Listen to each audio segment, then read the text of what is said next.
Hello students, स्वागत है आपका अपनी क्लास में।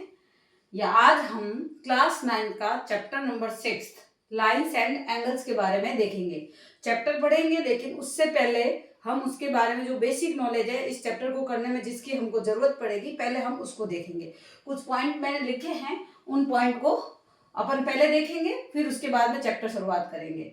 अब आपके मैंने पहला पॉइंट लिखा है, ये जैसे चैप्टर का नाम है लाइंस एंड एंगल्स। अब लाइंस और एंगल्स क्या होती है, किस तरीके से होते हैं, इनके क्या क्या टाइप्स होते हैं, उनको पढ़ेंगे। सबसे पहले आपका है जैसे लाइन। लाइन का मतलब होता है ये वाली लाइन। इस वाली लाइन को हम मतलब इस तरीके से जो ये लाइन बनी होती है, जिसकी लेंथ तो होती है लेकिन विड्थ नहीं होती, मतलब उसकी चौड़ाई नहीं माप सकते। एक सीधी लाइन को हम ये लाइन बोलेंगे। दोनों और एरो है, मतलब ये दोनों दिशाओं में बढ़ सकती है। ये होती है लाइन। एक जैसे ये लाइन होती है जहां पर दोनों तरफ ऐसे एंड पॉइंट होता है। ये एंड पॉइंट का मतलब होता है ये लाइन अब खत्म हो गई है, मतलब इसका एक मेजर फिक्स माप है। जैसे ये 4 सेंटीमीटर है, ये 3 सेंटीमीटर है, इसको हम बोलते हैं लाइन सेगमेंट। अब अगर इसी लाइन में दूसरा पॉइंट जैसे अपना रे है, रे का मतलब होता है एक तरफ तो हो एंड पॉइंट और एक तरफ हो रे।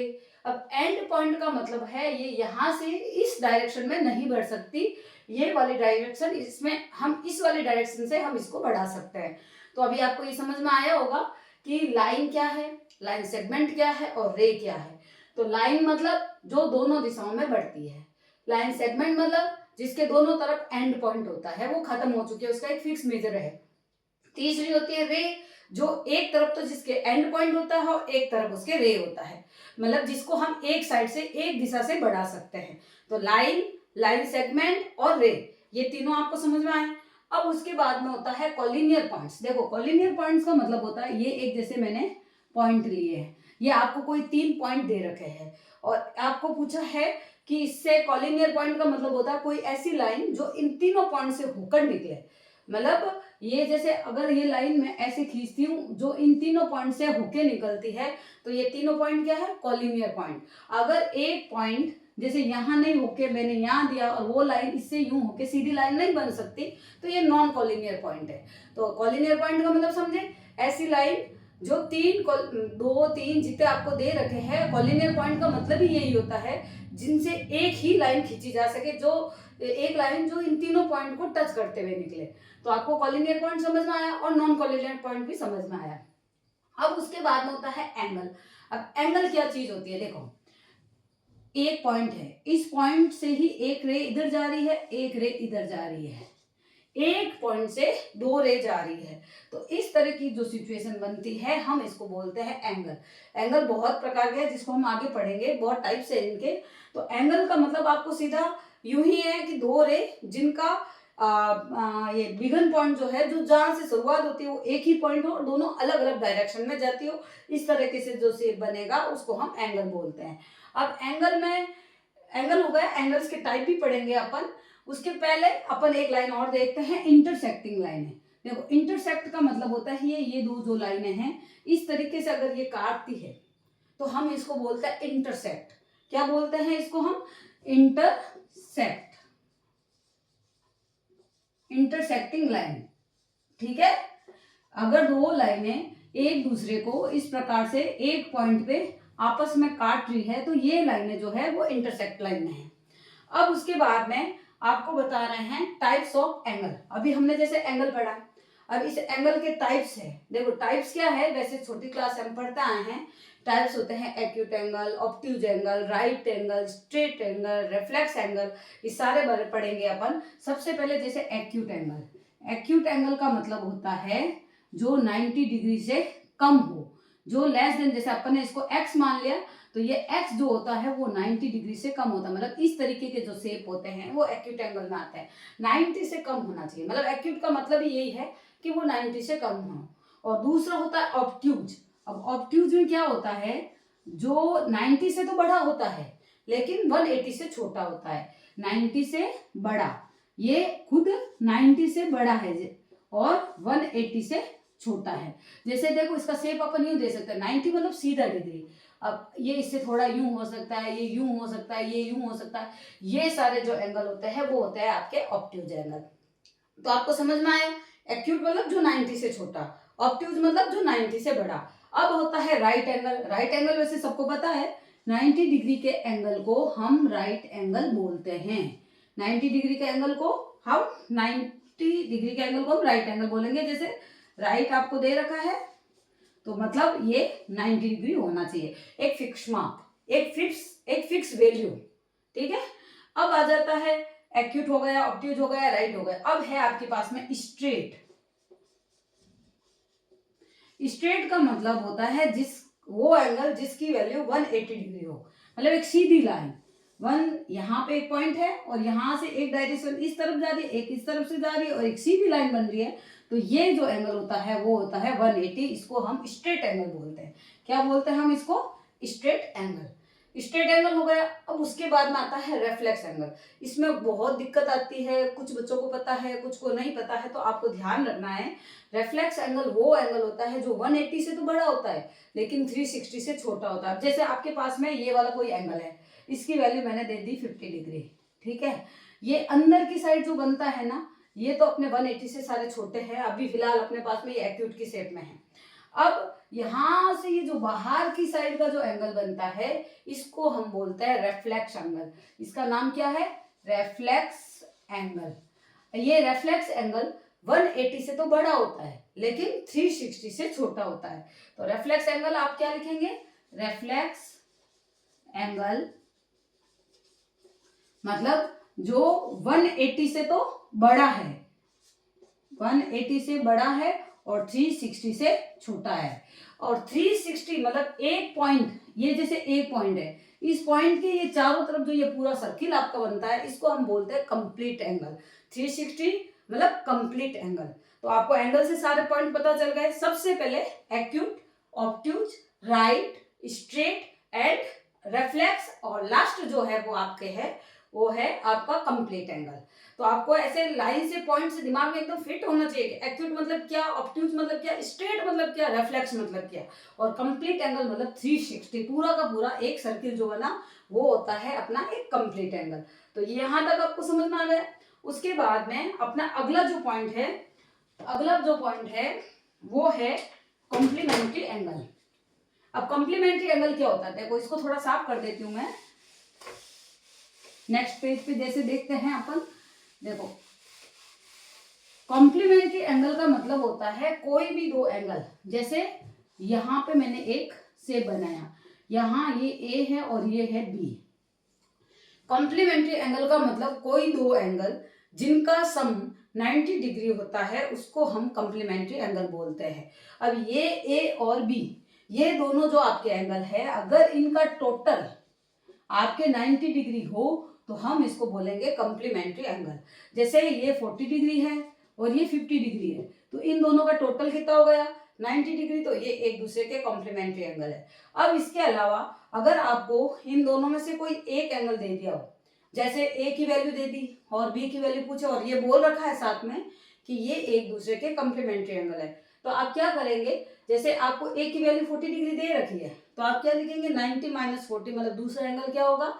इसका दूसरा कॉम्प्लीमेंट्री एंगल होगा 50 डिग्री। तो कॉम्प्लीमेंट्री एंगल समझ में आ गया। अब उसके बाद में ये बार बार आएंगे अपने इस 6 चैप्टर के अंदर, बार बार आएंगे। ये इसके बेसिक रूल्स है जो हमको पता होना चाहिए। कॉम्प्लीमेंट्री हो गया। अब आपको ध्यान रखना है सप्लीमेंट्री एंगल। अगला अपना पॉइंट क्या है? सप्लीमेंट्री।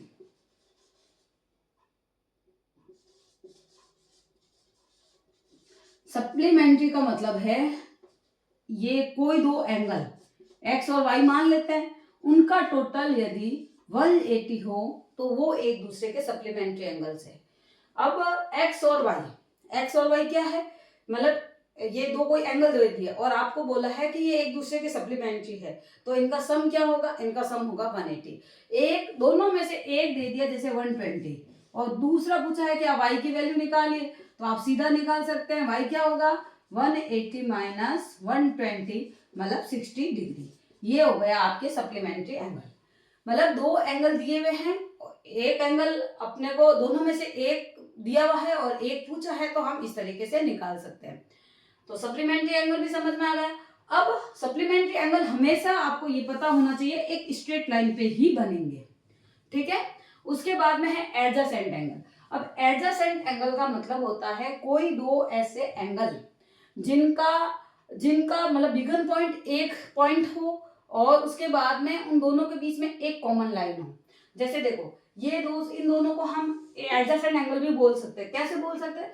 ये वाला एंगल और ये वाला एंगल, दोनों का बिगन पॉइंट एक ही है, दोनों के बीच में एक कॉमन लाइन है, तो ये और ये एक दूसरे के एडजेसेंट है। जरूरी नहीं है कि ये इसी तरह शेप में हो, ये इस शेप में भी हो सकता है। देखो ये ऐसे भी हो सकता है। ये जैसे 3 एंगल है, एक और एंगल है, तो ये इसके ये इसके, जैसे इसका नाम ए बी सी है, तो ए और बी एक दूसरे के एडजेसेंट है, बी और सी एक दूसरे के एडजेसेंट है। लेकिन ए और सी एक दूसरे के एडजेसेंट नहीं हो सकते क्योंकि इन दोनों के बीच में एक कॉमन लाइन नहीं है। तो आपको ध्यान जो देना है, एडजेसेंट एंगल का मतलब ही यही है, दोनों के बीच में एक कॉमन लाइन होनी चाहिए, दोनों का बिगन पॉइंट मतलब जो जहां से स्टार्टिंग पॉइंट है वो एक ही पॉइंट होना चाहिए। तो आपको एडजेसेंट एंगल समझ में आ गया। उसके बाद में आपके सप्लीमेंट्री हो गया और ये हो गया। तो अब आपके लास्ट में है लीनियर पेयर ऑफ एंगल्स। देखो लीनियर पेयर का मतलब ये होता है एक लाइन पर बनने वाले एंगल, और वो लाइन होनी चाहिए स्ट्रेट लाइन। ये जो लाइन है आपकी एक स्ट्रेट लाइन है, ये और ये जो दो एंगल है वो लीनियर पेयर मतलब एक ही लाइन पे मिलके बनते हैं। यहाँ पर 3 लाइनें भी हो सकती है, जैसे 1 2 3, तो ये तीनों भी एक दूसरे के लीनियर पेयर होते हैं और इनका सम क्या होता है? इनका सम होता है 180। ठीक है, तो आपको लीनियर पेयर ऑफ एंगल्स भी समझ में आ गया, सप्लीमेंट्री आ गया, एडजेसेंट आ गया। अब वापस से एक बार रिवीजन के रूप में देखना चाहिए तो लाइन का मतलब मैंने आपको क्या समझाया? लाइन का मतलब ऐसी लाइन जो दोनों डायरेक्शन में बढ़ सकती है। लाइन का मतलब आप इस तरीके से यूं इसको एरो करके समझ सकते हैं। ठीक है, एक मैंने बोला था लाइन सेगमेंट।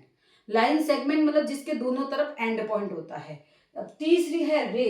रे का मतलब होता है एक लाइन जिसमें एक तरफ से आपके एक डायरेक्शन में वो बढ़ती है और एक तरफ उसका एंड पॉइंट होता है। रे का मतलब भी आप यूं सीधा समझ सकते हैं, मतलब तीर कैसे हमेशा एक ही दिशा में जाता है ना, तो वो उस तरीके से रे है। फिर कॉलिनियर पॉइंट बताया आपको। कॉलिनियर पॉइंट का मतलब होता है तीन या तीन से ज्यादा ऐसे पॉइंट जो एक ही रेखा से होके निकलते हैं। ठीक है, फिर आया एंगल। एंगल हमने सारे अलग अलग पढ़े हैं। एंगल मतलब 5 एंगल, जैसे acute, obtuse, right, straight, reflex और कंप्लीट एंगल, ये सारे के सारे एंगल आ गए। फिर आपको इंटरसेक्टिंग लाइनें बताई। इंटरसेक्टिंग लाइन का मतलब दो लाइनें जो एक दूसरे को किसी न किसी एक पॉइंट पर आपस में कट करती है। फिर आ गए टाइप्स ऑफ एंगल, हो गए कॉम्प्लीमेंट्री। देखो याद कभी कंफ्यूजन में क्या होता है, कॉम्प्लीमेंट्री और सप्लीमेंट्री। मतलब कॉम्प्लीमेंट्री किसको बोलेंगे हम, और कभी कॉम्प्लीमेंट्री को 180 मान लेते, तो आपको ध्यान रखना है अपनी जो अंग्रेजी की अल्फाबेट है उसमें सी पहले आता है और एस बाद में आता है, और 90 डिग्री अपने पहले आता है और 180 अपने बाद में आता है। तो सी से याद रखिए कॉम्प्लीमेंट्री मतलब 90 डिग्री। तो दो ऐसे एंगल जिनका सम 90 डिग्री होता है तो हम उसको कॉम्प्लीमेंट्री एंगल बोलेंगे। कभी कभी क्वेश्चन बनता है ऐसे कॉम्प्लीमेंट्री एंगल बताइए जो एक दूसरे के बराबर हो, तो हम उसको क्या बोलेंगे? 45-45। मतलब 45-45 एक दूसरे के बराबर भी है और इनका टोटल 90 डिग्री भी है। और सप्लीमेंट्री एंगल, सप्लीमेंट्री मतलब जिनका जो दो एंगल जिनका सम क्या है वो 180 हो, तो हम उसको सप्लीमेंट्री एंगल बोलेंगे। सप्लीमेंट्री तक समझ में आ गया। फिर आपको बताया एडजेसेंट एंगल। तो एडजेसेंट एंगल मतलब दो ऐसे एंगल जिनका स्टार्टिंग पॉइंट एक ही पॉइंट हो और दोनों के बीच में एक कॉमन लाइन हो। ये वाला शेप हो सकता है, ये वाला शेप हो सकता है, लेकिन इसमें ये ध्यान रखना अगर 3 एंगल बन रहे हैं तो आपस के जो पड़ोसी है, जो नेबर है, वही एडजेसेंट एंगल होंगे। ए और बी एडजेसेंट है, बी और सी एडजेसेंट है। ठीक है, फिर आपको बताया लीनियर पेयर। लीनियर पेयर का मतलब दो एंगल या दो से ज्यादा भी हो सकता है, अगर एक ही लाइन पे बनते हैं और वो लाइन स्ट्रेट लाइन है तो वो उसको हम क्या बोलेंगे? लीनियर पेयर एंगल, और उनका सम जो होता है वो 180 होता है। तो यहां तक आपको समझ में आ गया। उसके बाद में आपको जैसे और बता रहे हैं, इसी से रिलेटेड एक चीज और बताते हैं। क्या है? जैसे देखो दो पैरेलल लाइंस। अब पहले तो सबसे पहले पैरेलल लाइंस क्या होती है पहले उसको समझिए। पैरेलल लाइंस, देखो पैरेलल लाइंस ऐसी दो लाइन जो आपने आपस का बीच का जो डिस्टेंस है वो मेंटेन रखती है। मतलब इनके बीच का जो डिस्टेंस होता है वो हमेशा इक्वल रहता है, और इनको ये कभी भी आगे, इनको जितना भी आगे बढ़ा जाए एक दूसरे को काटेगी नहीं। ठीक है, क्योंकि इनका जो बीच का डिस्टेंस है वो बराबर रहेगा। ये पैरेलल लाइंस है और इनको एक लाइन जैसे ऐसे इंटरसेक्ट कर रही है, ठीक है। अब इस इंटरसेक्ट लाइन करने के बाद में आपके पास में इस तरीके से एंगल बनते हैं। देखो ये हमने अलग अलग एंगल बना दिए, इसका नाम दे देते हैं पढ़ने के हिसाब से अपने इजी हो जाए, एम एन और ये एल। एम और एन जो है वो आपके पास में दो पैरेलल लाइन से है और एल जो लाइन है वो इनको इंटरसेक्ट कर रही है, ठीक है। अब क्या करें, अब इनके जो ऐसे नाम आए इनको हम नाम दे दे रहे हैं 1 2 3 4 5 6 7 8 जैसे अलग अलग नाम दे दिए। अब आपको ये लाइन करके बताने का मतलब क्या था मेरा, आपको बताना है, देखो इसमें अलग अलग एक एंगल आएंगे, एक आएगा कॉरेस्पॉन्डिंग,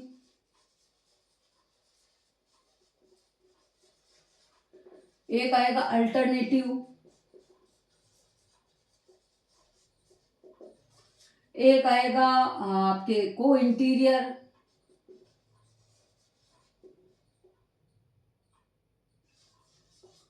और एक आएगा एक्सटर्नल अल्टरनेटिव।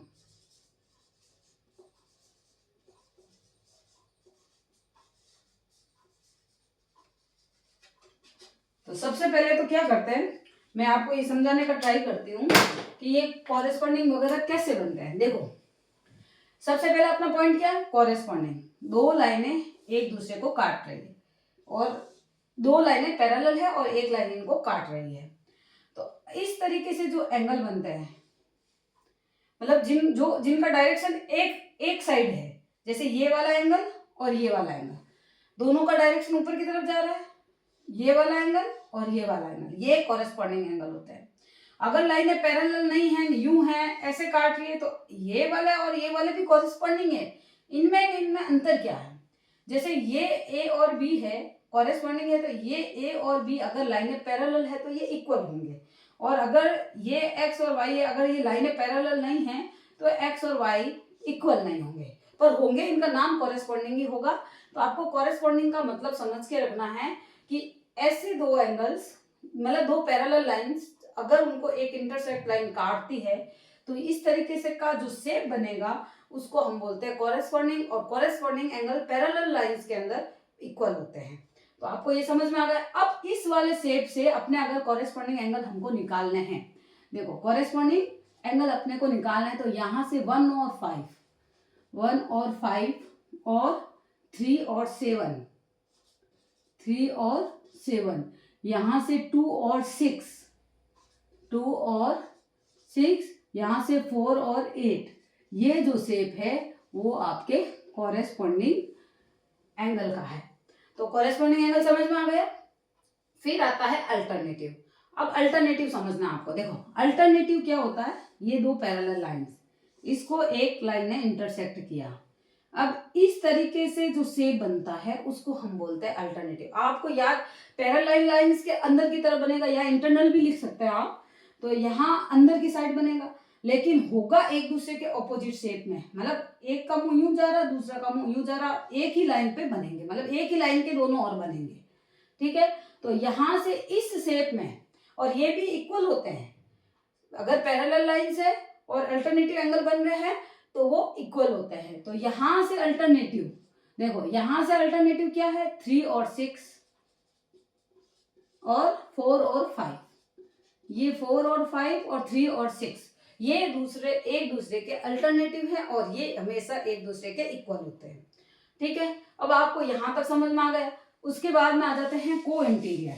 देखो को इंटीरियर में क्या होता है, ये पैरेलल लाइंस अपनी और एक लाइन इनको ऐसे काट रही है, तो एक ही लाइन के अंदर की ओर बनेंगे, ठीक है, और ये एक दूसरे के को इंटीरियर होंगे। अब ये को इंटीरियर है और इनका टोटल जो होता है, इनका जो सम होता है वो होता है 180। अब यहाँ पे जैसे ए और बी बना है, तो ए प्लस बी ये 180 के बराबर होते हैं, इसको बोलते हैं को इंटीरियर एंगल्स। अब को इंटीरियर एंगल्स तो हो गए, अगर लाइनें पैरेलल नहीं है तो देखो एंगल तो को इंटीरियर ही होंगे, लेकिन उनका टोटल 180 नहीं होगा। अगर टोटल 180 है मतलब लाइनें पैरेलल है।